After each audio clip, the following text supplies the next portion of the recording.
savez quoi, je vous propose de chanter après ce que vous allez voir, qui est quand même un document assez exceptionnel. C'est vraiment un privilège qu'on a accordé à l'équipe de Télématin, à Christelle Balesrero. On va parler de neurochirurgie. Vous allez voir que la médecine a fait des progrès exceptionnels, un pas de géant, en particulier en ce qui concerne l'opération du cerveau. L'opération du cerveau, l'opération de la tumeur du cerveau sur patient éveillé. Alors l'objectif est d'enlever une tumeur, quelle que soit sa localisation, quelle que soit sa taille, en limitant au maximum les dommages sur les fonctions cérébrales comme la cognition, la motricité, le langage, etc. Alors pour ça, eh bien, le chirurgien, sur un patient qui est endormi, va ouvrir le crâne. Ensuite, l'anesthésiste va réveiller le patient. Et une fois que le patient est réveillé, il y a un orthophoniste qui va rentrer dans le bloc opératoire et qui va demander à ce patient de bouger les membres, de bouger les bras et en même temps d'identifier des images. En fonction des zones que le chirurgien va toucher. Voilà, c'est-à-dire qu'en fait, le patient va faire cet exercice de mémorisation et de motricité. Et pendant ce temps-là, le chirurgien va avoir une petite sonde électrique et va toucher les différentes zones. Et quand il voit que ça coince, que le patient n'arrive plus à parler normalement ou n'arrive plus à bouger le bras de façon fluide, il se dit attention, cette zone-là correspond au langage ou à la motricité. Donc, je ne dois pas toucher cette zone-là pour atteindre la tumeur. Une fois qu'il a cartographié le cerveau, qu'il a délimité le chemin, eh bien, il va endormir le patient et il va pouvoir enlever la totalité ou une partie de la tumeur. Et vous avez assisté à oui, et alors l'opération. donc en fait, vous avez un gliome, c'est-à-dire une tumeur du cerveau sur cette image, une tumeur du cerveau qui est de 6 cm de diamètre. Vous imaginez la taille de cette tumeur sur un patient de 35 ans, tumeur inopérable. Donc ce patient est allé au CHU de Montpellier avec le professeur pour se faire opérer par le professeur Dufaux et ce professeur nous a exceptionnellement autorisé à rester dans le bloc pendant 7 heures d'opération. Voici des images tout à fait exceptionnelles.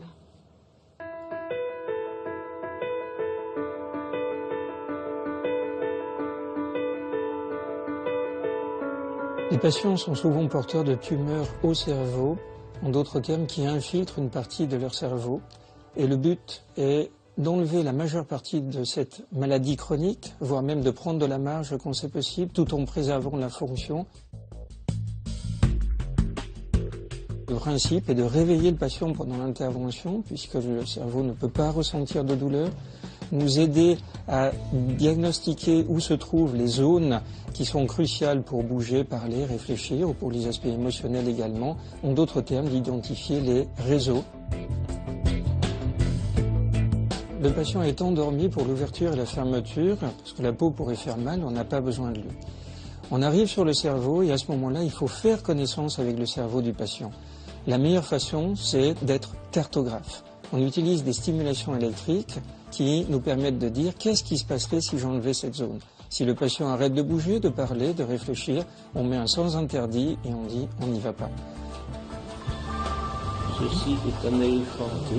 De fait, on sait exactement ce qui est enlevable et en même temps, on va le vérifier au fur et à mesure qu'on est en train d'enlever une partie du cerveau infiltrée par cette maladie tumorale jusqu'à trouver les câbles en profondeur qui vont nous permettre également de dire si je vais plus loin, je ferai une bêtise. Donc, comme le principe est de préserver la qualité de vie, je m'arrête en ayant enlevé le plus possible de tumeurs. On fait juste ce dernier test pour vérifier que tout va bien et on vous rendort. D'accord, Claude? Ceci est un éléphant. Ceci est un canard. Oui. C'est bien. Malgré le caractère spectaculaire, cette chirurgie est très bien vécue par les patients qui n'ont pas de douleur pendant l'intervention. Et chaque fois que j'ai eu l'occasion de proposer à des patients de les réopérer, la réponse a été dans 100% des cas, oui. Cela fait 150 ans qu'on nous enseigne que le cerveau fonctionne en ce qu'on appelle localisationnisme. Une région correspond à une fonction. Ceci est totalement faux.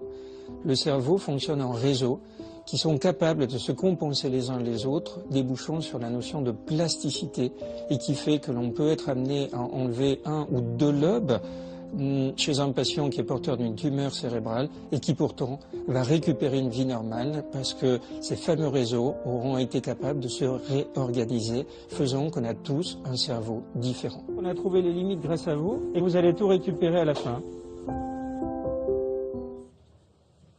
Très, très impressionnant, exceptionnel hein, pour Télématin.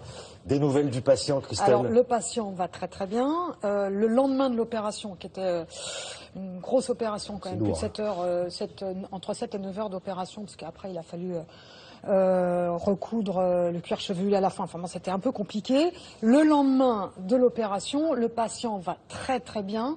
Il va se balader dans le parc, plus d'1 heure de marche dans le parc, aucune séquelle au niveau du langage, au niveau de la motricité, donc réussite totale.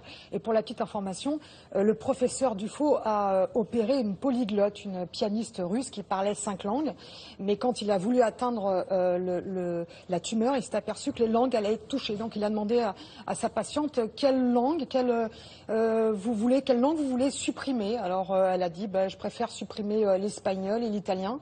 Donc il a pu opérer des zones qui ne concernaient pas le français, l'anglais et le russe qu'elle a gardé, et elle a perdu effectivement l'espagnol, l'italien. Donc elle parle maintenant que 3 langues plutôt que 5, mais elle est totalement guérie et elle va très bien et elle peut jouer du piano sans aucun problème. Donc on est vraiment dans une dimension exceptionnelle.